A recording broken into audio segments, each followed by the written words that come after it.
ওহো, এ গরমের ভিতরে থাকতাম হারিয়েন না। তোরে কইছি একখান চার্জার ফ্যান কিনবার লাই, ব্যাগই কিনে কিন্তু তুই কিনি ধরো না। মানুষের বউরা এই গরমের ভিতরে বাপের বাইতুন কত কিছু আনের। ও, তাহলে আই আর বাপের বাড়ি তুই যত কিনতাম কেন? নাউজুবিল্লাহ, আই কি কইয়েন নি যত কেন বেল্লাই। তবে তোমার বাপেরে কই যদি একখান এসি লইয়াইতে হারো তাইলে আর কোনো আপত্তি নাই। কি কইছ তুই? আই আর বাপের বাড়ি তুই নিয়েছি এনতাম। আরে না না, আয় তোর লগে শতা নিয়ে না করছি। একটু অপেক্ষা করো, আয় বাজার তুন এখন চার্জিং ফ্যান লই আইর। সারাদিন কাজ করে যখন বাসায় এসে দেখি বাসায় কারেন্ট নাই, বউয়ের গরম লাগে তাই বউয়ের জন্য চার্জার ফ্যান কিনতে যাই। ভাই, আপনার কাছে ভালো চার্জার ফ্যান আছে নি?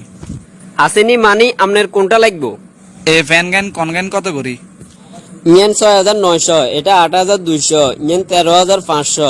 আরো দামি দামি ফ্যান আছে, আপনার কোনটা লাগবো সান? এত দাম না, এত টাকা খরচ করি তো বুলো চার্জার ফ্যান কিনুন যেত না। কনমইতুন উড়ি আইছেন, আপনি ন কিনলে কিছে, কত হাগল আছে কিনুন নে। বেশি ন, আর অল্প কয়টা দিন যদি এরকম গরম থাকে একখান ফ্যানও তো থাকতো না, সব বেচা হয়ে যাবো কই। মানুষের দোয়া করার বৃষ্টি হইবে লাই, আর আপনি দোয়া করার গরম আরো কদিন থাকবে লাই।